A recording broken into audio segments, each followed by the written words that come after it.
قال إنه لكم عدو مبين وقال النبي صلى الله عليه وسلم لا يؤمن أحدكم حتى يكون هواه تبعا لما جئت به أو كما قال عليه الصلاة والسلام. معزز و مقتدر واجب الاحترام حضرات علماء اکرام بزرگان محترم پس پردہ بیٹھی مائیں بہنیں بچیاں، گلوبلائزیشن اور ماڈرنائزیشن کے اس دور میں جب پوری دنیا انسانوں کی مٹھی میں معلوم ہوتی ہے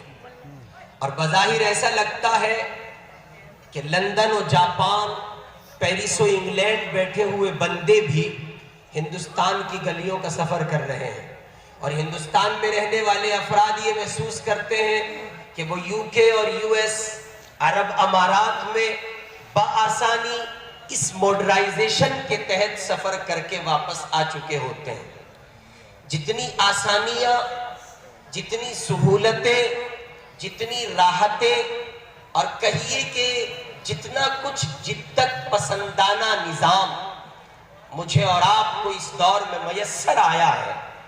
تو بظاہر اس کی شکلیں انتہا سے زیادہ خوبصورت ہیں، اور ایسا لگتا ہے کہ ہر شخص، سماج کا بسنے والا ہر فرد اپنے آپ میں بہت سکون کی زندگی گزار رہا ہوگا، بڑی راحتوں کے ساتھ رہ رہا ہوگا، لیکن حقیقت اس کے بالکل برعکس ہے۔ جس کو اٹھائیے، جس کی سنیے، جس سے پوچھئے، عوام ہو یا خواص، چھوٹے ہو یا بڑے، مرد ہو یا عورت، اللہ کا کوئی ایک بندہ بھی پورے کے پورے محلات و علاقے میں آپ کو ایسا نہیں ملے گا جو اپنی زبان سے یہ کہے ہاں میں اس ماڈرنائزیشن کے دور میں سکون کی زندگی گزار رہا ہوں۔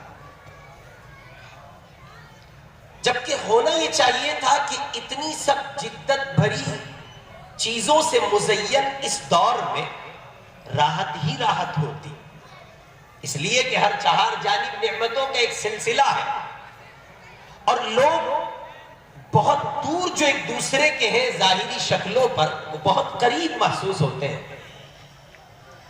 مثلا یوں میں اور آپ کہہ سکتے ہیں کہ ایک آدمی یہاں سے سفر کر کے سعودی عرب چلا گیا اور وہ دوسرے ملک کمانے گیا ہے، وہ وہاں بیٹھ کے ویڈیو کال کرتا ہے، اپنے باپ کو دیکھ لیتا ہے، اپنی ماں کو دیکھ لیتا ہے، تو ظاہری شکلوں پر یہ فیصلہ کیا جانا چاہیے تھا کہ دنیا کے افراد ایک دوسرے کے بہت قریب ہیں، اور اس پر لوگوں نے فیصلہ کیا بھی۔ چنانچہ جب موبائل کی دنیا آباد ہوئی تو لوگوں نے کہا کر لو دنیا مٹھی میں، سو مٹھی میں کی گئی۔ پھر دوسرا نعرہ دیا کہ اب کسی کو تڑپنے اور بلکنے کی ضرورت نہیں ہے، اگر کسی کا بیٹا پردیس گیا ہے تو وہ اس بات کے لیے بے چین نہ ہو، پریشان نہ ہو کہ وہ اپنے بچے سے ملاقات کیسے کرے گا۔ آپ کو توجہ رہے، اتنی آواز تو پہنچ جائے گی، آپ سن رہے ہیں۔ اور اسی کے ساتھ ساتھ یہ کہ کسی ماں کا لخت جگر اس سے دور، کسی باپ کا بیٹا اس سے دور، تو پہلے یہ دشواریاں تھی کہ ماں باپ کا اولاد سے رابطہ منقطع تھا، لیکن اب اس دور میں صورتحال ایسی نہیں رہی، بلکہ دور گئے بیٹوں سے دور بیٹھے ماں باپ بآسانی اس ماڈرنائزیشن کے واسطے سے رابطے میں آ سکتے ہیں۔ لیکن آپ غور کریں، اتنا سب کچھ ہونے کے باوجود اللہ کا ایک بندہ علاقوں کے علاقوں میں ڈھونڈا میسر نہیں آتا جو یہ کہہ سکے کہ میں راحتوں کے پل گزار رہا ہوں۔ آپ سمجھتے ہیں کیوں؟ اس کا بنیادی راز یہ ہے کہ ہم رشتوں کے نبھانے کے سلسلے میں اور تعلقات کی بقا کے سلسلے میں، اور اسی کے ساتھ ساتھ یہ کہیے کہ نظام معاشرہ کو اسلامی شکل پر باقی رکھنے کے سلسلے میں وہ نظام کھو چکے ہیں جو رسول اکرم صلی اللہ علیہ وسلم لے کر کے آئے تھے۔ چنانچہ اسی کی طرف دعوت ہے، یا ایھا الذین آمنوا ادخلوا فی السلم کافہ، اے ایمان والو اسلام میں پورے پورے داخل ہو جاؤ. آدھا تیتر آدھا بٹیر اللہ کو اچھا نہیں لگتا. گھر کی دنیا میں کچھ، باہر کی دنیا میں کچھ، مسجد میں کچھ، مسجد سے باہر کچھ، اولاد کے سامنے کچھ، بیوی کے سامنے کچھ، دوستوں کے سامنے کچھ، اور سماج کے بڑے اور معزز افراد کے سامنے کچھ. غرض یہ کہ آپ کا جو وتیرہ ہے، آپ کا جو طرز عمل ہے، آپ کا جو کردار ہے، آپ کی زندگی گزارنے کا جو ڈھنگ ہے، آپ کا جو لب و لہجہ ہے، وہ شریعت کے دائرے سے نکل چکا ہے. اس لیے قرآن دعوت پیش کر رہا ہے آمنوا ادخلوا فی السلم کافہ. یہ حکم مردوں کے لیے بھی ہے، یہ حکم عورتوں کے لیے بھی ہے، یہ حکم ہر ایمان والے اور ہر ایمان والی کے لیے ہے. وہ اللہ کے بندے جنہوں نے اللہ کو ایک تسلیم کیا ہے، جو اس کی ربوبیت و وحدانیت اور اس کی سمدانیت کے اقراری ہے، جو اس بات کے اقراری ہے کہ اللہ کے سوا کوئی معبود نہیں ہے، اسی کی ذات کی پوجا کی جائے گی، اسی کی ذات کو رب تسلیم کیا جائے گا. اور اگر کوئی اللہ کے علاوہ کسی اور کو رب تسلیم کرتا ہے، کسی اور کی چوکھٹ پر سر جھکاتا ہے، کسی اور کو رب مانتا ہے، تو وہ کافر ہوگا، مشرک ہوگا، ملحد ہوگا، اور اللہ کی جنت میں اور اس کی زمین پر سلامتی کے ساتھ اس کو کوئی جگہ میسر نہیں آئے گی. قرآن میں اللہ تعالیٰ نے اعلان کیا وَمَن يَبْتَغِ غَيْرَ الْإِسْلَامِ دِينًا فَلَن يُقْبَلَ مِنْهُ. اگر تم اسلام کے علاوہ کوئی اور دین لے کر آؤ گے تو خوب یاد رکھیے گا یہ بات فَلَن يُقْبَلَ مِنْهُ. جہاں اہل ایمان سے ہٹ کر غیر مسلموں کو پیغام دیا گیا کہ وہ دین محمد لے کے آئے، دین اسلام لے کے آئے، اور اسلام قبول کرتے ہوئے وہ اللہ کے یہاں پہنچے، ان کی زندگی کا طریقہ محمدی ہو، ان کی زندگی کا نظام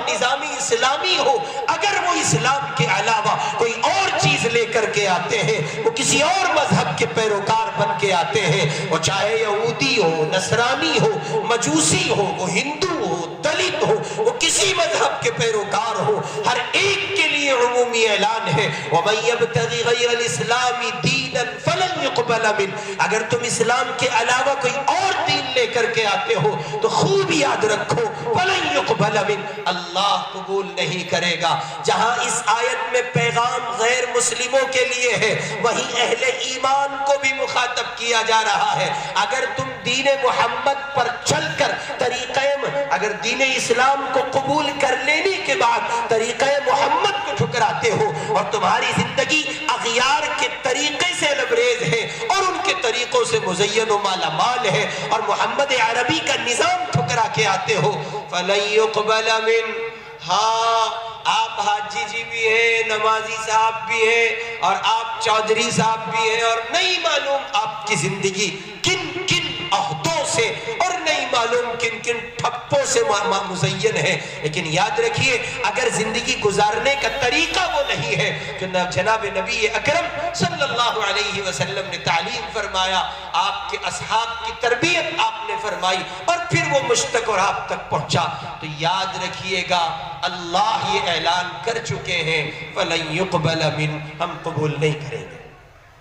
اس لیے میرے بھائی اسلام میں پورے داخل ہونے کی کوشش کیجئے اور اس کی ابتدا اپنے گھر سے کیجئے اور ابتدا اس انداز پر کیجئے کہ اپنے آپ کو رشتوں کے نبھانے کا عادی بنائیے. افسوس ہے مسلم معاشرے پر کہ میں اور آپ ساری کائنات سے رشتہ نبھاتے ہیں، لیکن جو ہمارے دن بھر رات بھر اور کہیے کہ خونی رشتوں کے حامل رشتے ہوتے ہیں ان سے ہم رشتہ نہیں نبھاتے ہیں. چنانچہ کتنے ماں باپ ہیں جو بیچارے سسکیاں لے رہے ہیں، اولادیں ان پر وہ ظلم کر رہی ہیں جو ناقابل بیان ہے. کتنی بیٹیاں ہیں جن کا حق کھا گئے ماں باپ، تصورات میں ان کے یہ بات نہیں کہ انہوں نے اپنی اولادوں کا حق مار لیا. کتنے بھائی ایسے ہیں جو کالے ناگ کی طرح بہنوں کے